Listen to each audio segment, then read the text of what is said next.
hosted an event calling for a yes vote in the forthcoming abortion referendum and repeal the 8th referendum. The public meeting calling for repeal of the 8th was organised by the trade union campaign. It was addressed by a number of local trade union activists, including the former national president of the Impact Union, Pat Fallon from Sligo.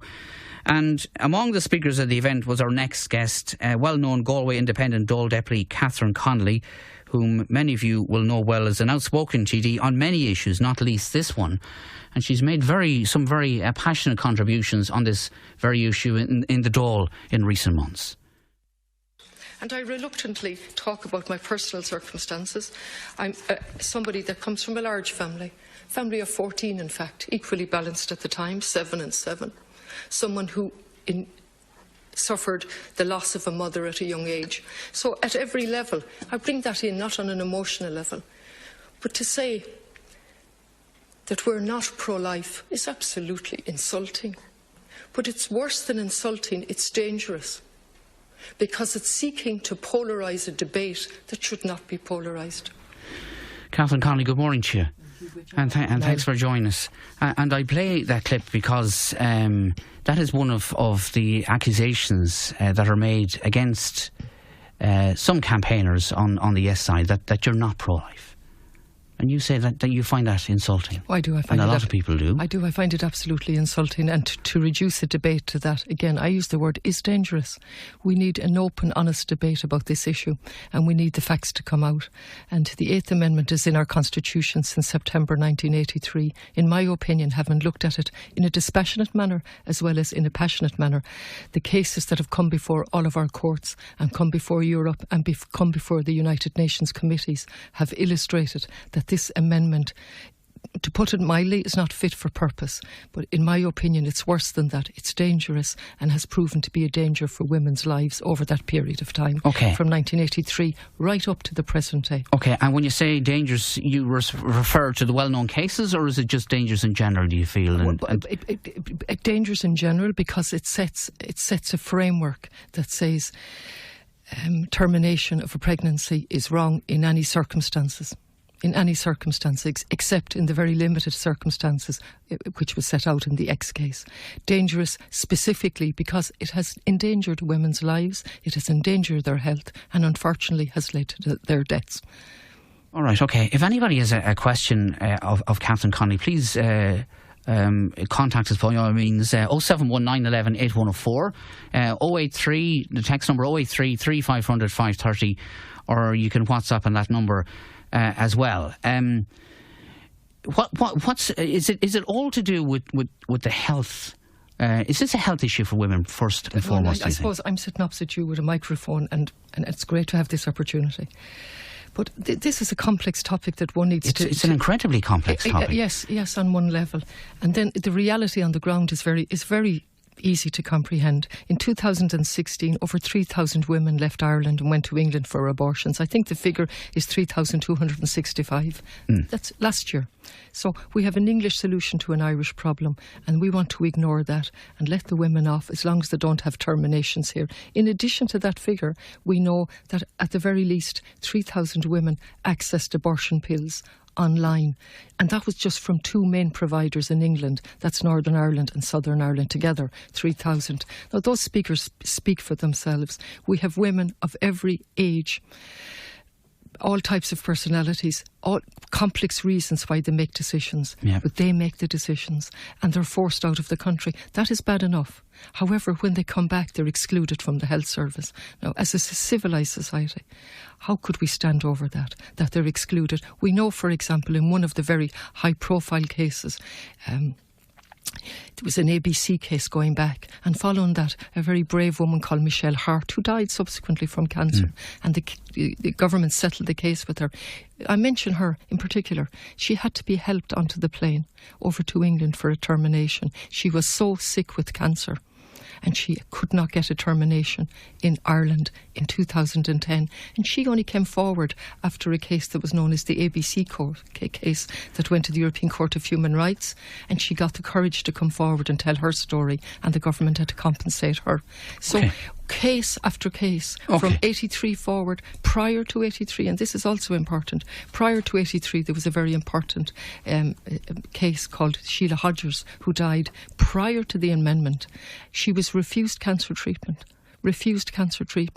Sorry, I beg your pardon. She was refused determination because she was pregnant, and she died, and so did her baby. Now, why did I mention that? That was 6 months prior to the amendment. So those who pushed for the amendment knew exactly what they were doing. The complexity was there before their eyes in that case. All right, well, that's one aspect of it. And you talk about a civilised society, and already people are texting in saying a civilised society protects the life of the unborn. A civilised society protects all life as best we can, without a doubt, and I'm certainly an advocate of protecting life as best we can. But when you put in an amendment into a constitution that equates or equals the right to life of the mother with a fetus, that will lead to problems, and that has led to serious problems. It's a wrong equalisation. When that was done, the then Attorney General Peter Sutherland, and I wouldn't have agreed with his politics, forcibly advised the government, do not put in this amendment. It will lead to problems. It will lead to paralysis among the medical profession. Please don't do this. This is not logical. It's not correct. He was absolutely right. And so from 83 forward till today, we've had case after case coming before the district, the High, the Supreme Court, Europe, as I've said, illustrating the complexity of the cases that the Eighth Amendment is not fit for. Okay, not fit for purpose. But for those who will say that that's well and good, but if we repeal the Eighth Amendment, it will inevitably lead to abortion on demand, and there have been examples of this in other countries, and that's what's going to happen. The floodgates will open. What do you say to that? There's so much to say to that. When you have more liberal abortion laws, the rate of abortion drops significantly. We know that. There are many facts that need to be brought out here. The Eighth Amendment has endangered people's lives. If there are women and men listening, I would ask them to think about that and think about the actual effect that the Eighth Amendment has had on women's lives and on families' lives. I'll take you up to date with a recent case in 2014, December. The woman was pregnant on her third pregnancy. She went into hospital and got sick for other reasons, was diagnosed, I just give you the facts of this, brain stem dead on the 3rd of December 2014. The hospital made a decision that she should be kept alive artificially because there was a heartbeat. The woman was brain stem dead. They transferred her to a hospital in Dublin. The paralysis continued, and paralysis of the medical profession. And the father of that woman, with the permission of the partner, was forced to take a High Court action in December 2014, which is only 2-3 years ago. And a decision was given on Stephen's Day that this was a step too far by the hospital to keep her alive for a fetus that had a heartbeat. And finally a decision was given 3 weeks later to allow her to die with dignity. Now what came out in that was the medical notes. And written into the medical notes was, do nothing, await advice, with specific reference to the Eighth Amendment. Absolute paralysis on the part of the doctor. Over the case in the High Court, all of this emerged with a copy of the medical notes. There's an example of the tentacles of the Eighth Amendment extending to a woman who is actually dead, brain stem dead, kept alive, and actually, to add to the grotesqueness of the situation, makeup was put on the woman when her young children came to visit her, dead, all for the sake of an Eighth Amendment that equated the life of a fetus in her body. To her. A couple of questions coming in, and here's an interesting one. This person said, Niall, many people are angry with the trade unions who are using their money to push the agenda of abortion. They're being ignored. Also, Catherine cannot be pro-life and promote abortion. Well, I think you've answered that, but you were speaking at a trade union event last night. I was invited to that, and I proudly spoke, and actually it was a great effort. Is it a trade union issue, do you think? Would you commend the trade unions for coming out and going public? I think it's up to everybody to come out and speak. I think we all have a duty. And what I've watched as I've matured, hopefully, over the years, is the tendency in Irish society to slap down any open or honest debate. We seem to lack capacity to allow people to speak and give their opinions. Now, you may recall during the week there was the primetime expose of the 3 children in East Galway. What relevance has that to this debate? Let me clarify what the relevance has. The very brave woman who spoke declared in 2007 to the health executive that she had been abused. 2007.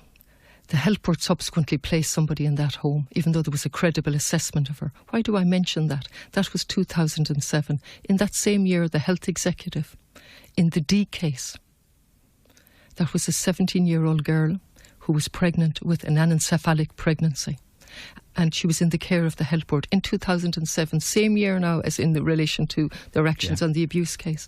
And they sought to stop her travelling. They wrote to the guards to arrest her in 2007 if she left the country for a termination. They wrote to the passport office to withdraw her passport. And this is the irony of it. They said, just say you're suicidal, and under the X case you'll be able to have a termination in Ireland. And she said, I am not suicidal. I am distraught, I am upset at the anencephalic pregnancy that I have. I want to terminate it. I am everything but suicidal, and I will not say that. She had to go to the High Court for permission to travel to England to have a termination. That was the same year that the health executive were utterly failing to deal with serious abuse in the house that we know, and they had time to apply to the guards to have her arrested and the passport office to remove her passport. So when I give examples of these cases, they're practical, up-to-date examples of the implications of the Eighth Amendment that we need to think about. The tentacles have stretched way beyond, some people would say it was all planned, but way beyond what was imagined would happen. Beyond, it stretches into a woman recently pregnant. On her fourth pregnancy, she had 3 caesareans. Let me just give facts here now. 3 caesarean deliveries. She's pregnant again for the 4th time. She wants to try and have a normal delivery. She tells her consultant, this is in the last 2 years, she tells her consultant, I'd like to have a normal delivery. The consultant says, no, you've had 3 caesareans, you'll endanger the baby in the womb. She said, I'd like to try. She was taken to the High Court, an injunction to compel her to have a caesarean. And the evidence was heard in the High Court.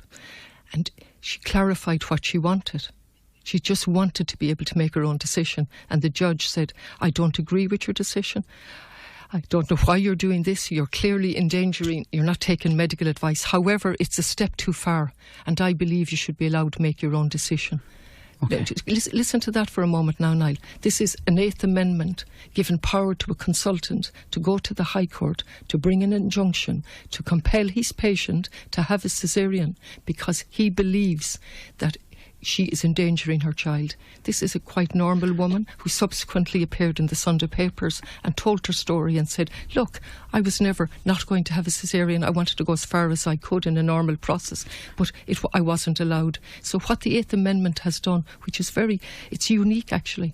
Normally you need to give your consent for any procedure. Isn't that right? If you go into the doctor. With the Eighth Amendment, it's reversed. Okay. And once you look for a termination, you have no longer any role in consent. The decision goes outside of you to doctors, to legal people. Okay, there's lots of questions coming in, but I want to finish with one question. I've been speaking to a lot of people, particularly in the last week, in relation to this issue, outside of work.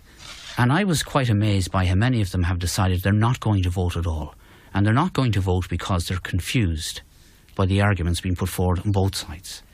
What would you say to people like that? Well, there's a good few weeks left for them to deal with their confusion. I'd be delighted to talk to anybody who's confused and hear their confusion and help to clarify their confusion. This is the most important issue, I would say, in a very long time, and I would appeal to people to read, to listen and to vote. If you don't vote in this referendum, and if the Eighth Amendment is not repealed, we'll be in a situation where the legislation stays in place that criminalises any woman in Ireland who takes an abortion pill with a penalty of up to 14 years in prison. We're in the 21st century and we have legislation in our books saying that a young woman who takes an abortion pill is criminal, liable to up to 14 years. Recently in Northern Ireland, a young woman, 20-something, with her housemates, she took an abortion pill. Her housemates reported her. She was brought to the court. She was charged. She was given a suspended sentence, but she has a conviction for taking an abortion pill. Afterwards, outside, the pro-life group issued a press release that the sentence was too lenient. If that's the type of society that people want, Niall, that's their decision. But let them be very clear as to what type of society they will let continue in this country if they don't repeal the Eighth Amendment.